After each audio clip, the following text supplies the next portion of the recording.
Ada kisah yang sangat menarik disebutkan oleh Ibnul Jauzi di dalam kitab Rawdatul Muhibbin.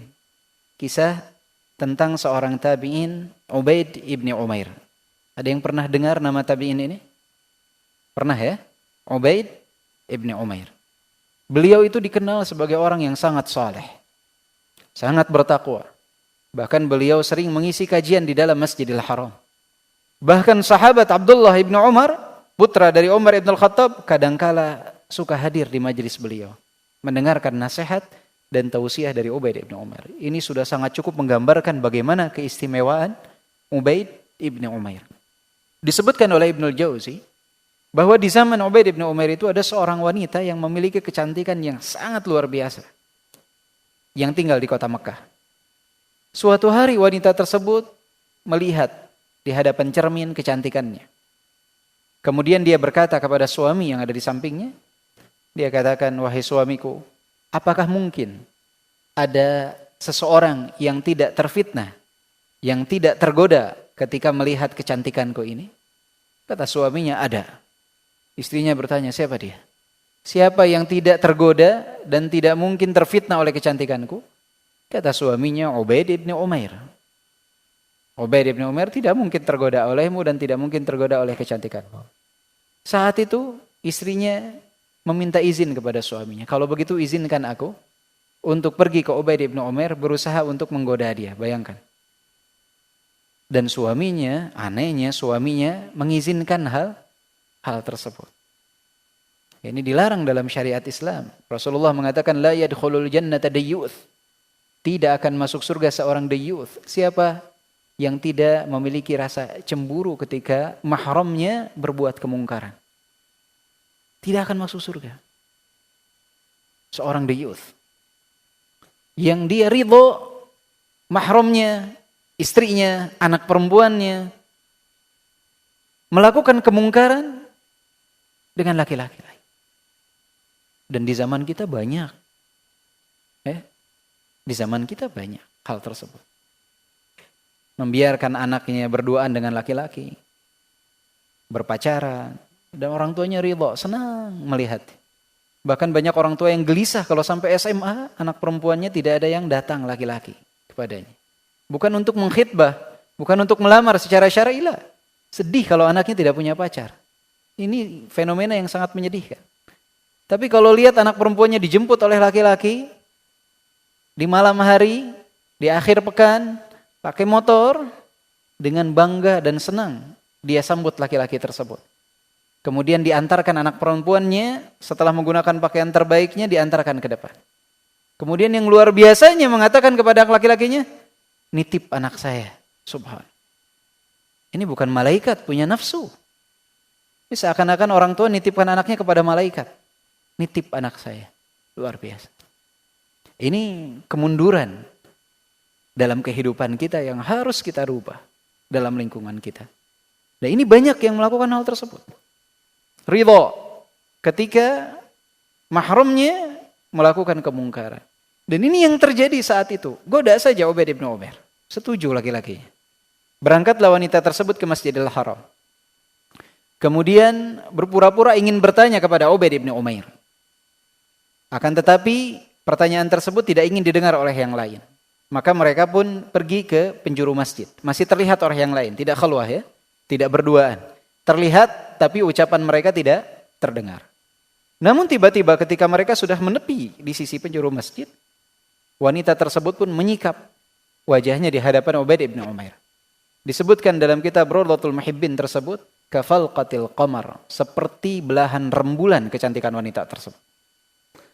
Ya, kalau kita yang imannya pas-pasan ini mah sudah luar biasa, mungkin langsung tergoda. Wanita tersebut tiba-tiba menyikap wajahnya. Kemudian berkata kepada Ubaid ibn Umair, "Wahai Ubaid, aku telah terfitnah olehmu. Maka penuhilah hajatku." Ini kata-kata untuk menggoda Ubaid ibn Umair. Mengaku bahwa dia telah terfitnah oleh Ubaid ibn Umair, penuhilah hajatnya. Maka di luar dugaan Ubaid ibn Umair mengatakan, "Ya amatallah, wahai hamba wanita Allah." Jadi kalau laki-laki disebut ya Abdullah, kalau perempuan ya amatallah. Ya amatallah, izinkanlah aku bertanya kepadamu beberapa pertanyaan dan jawablah dengan jujur pertanyaanku. Wanita tersebut mengiyakan. Kemudian Ubaid bin Umair berkata, ya amatallah, apakah sesuatu yang membahagiakan untukmu jika nanti tiba sakaratul maut, malaikat maut menjemputmu, kemudian kau mengingat bahwa di masa hidupmu aku telah memenuhi hajatmu, telah berzina denganmu? Apakah itu sesuatu yang membahagiakan saat sakaratul maut kelak? Wanita tersebut mengatakan, la wallah, demi Allah tidak. Demi Allah bukan sesuatu yang membahagiakan untuk diingat saat sakaratul maut kelak. Perbuatan tersebut. Baik. Berikutnya. Ya amatallah. Apakah sesuatu yang membahagiakan untukmu ketika kelak engkau berada di dalam kubur, ditanya oleh malaikat, kemudian kau mengingat bahwa di masa hidupmu aku telah memenuhi hajatmu, telah berzina denganmu? Wanita tersebut pun menjawab, la wallah, demi Allah tidak. Bukan sesuatu yang membahagiakan di dalam kubur ingat bahwa di dunia pernah melakukan perzinahan. Kemudian ditanya kembali, ya amatallah, apakah ketika kelak diberikan catatan amalan dan kau tidak tahu dari mana datangnya catatan amalanmu itu, apakah dari sebelah kanan atau dari sebelah kiri? Kemudian kau mengingat saat itu bahwa aku telah pernah memenuhi hajatmu? Wanita tersebut pun mengatakan, la wallah, demi Allah tidak. Ya amatallah, apakah sesuatu yang membahagiakan untukmu jika engkau berjalan di atas sirat, di atas jembatan, kemudian engkau mengingat bahwa engkau di dunia pernah melakukan perzinahan denganku, aku pernah memenuhi hajatmu?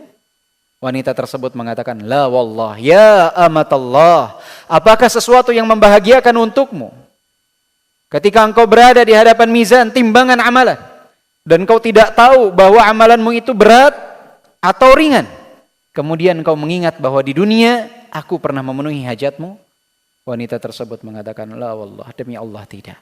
Kemudian Ubaid bin Umair berkata, ya amatallah, ittaqillah, qad annama alaiki wa ahsana ilaiki. Wahai amatallah, bertakwalah kepada Allah. Sesungguhnya Allah telah mengaruniakan nikmat yang banyak kepadamu dan memberikan kebaikan yang begitu banyak. Maka wanita tersebut pun pergi dari Ubaid bin Umair, kembali ke rumahnya. Suaminya menyambut istrinya, bertanya, gimana? Berhasil menggoda Ubaid bin Umair? Kata istrinya, anta battal wa nahnu battalun. Engkau adalah pengangguran dan kita semua adalah pengangguran. Orang-orang yang tidak punya kerjaan. Sejak saat itu, wanita tersebut menjadi hamba Allah yang sangat bertakwa. Qiyam, siyam, qiraatul Quran, tidak henti-henti. Maka suaminya pun mengeluh mengatakan, mali wali Ubaid bin Umair. Apa urusanku dengan Ubaid bin Umair? Pergi menuju Ubaid bin Umair, istriku di setiap malam sebelumnya ibarat pengantin baru.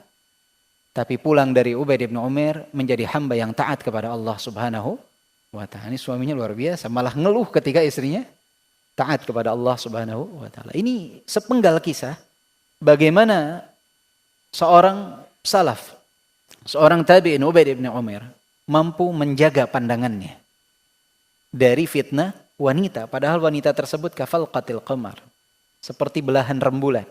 Wanita tersebut sangat cantik dan telah menawarkan diri. Tapi Ubaid bin Umair tidak tergoda.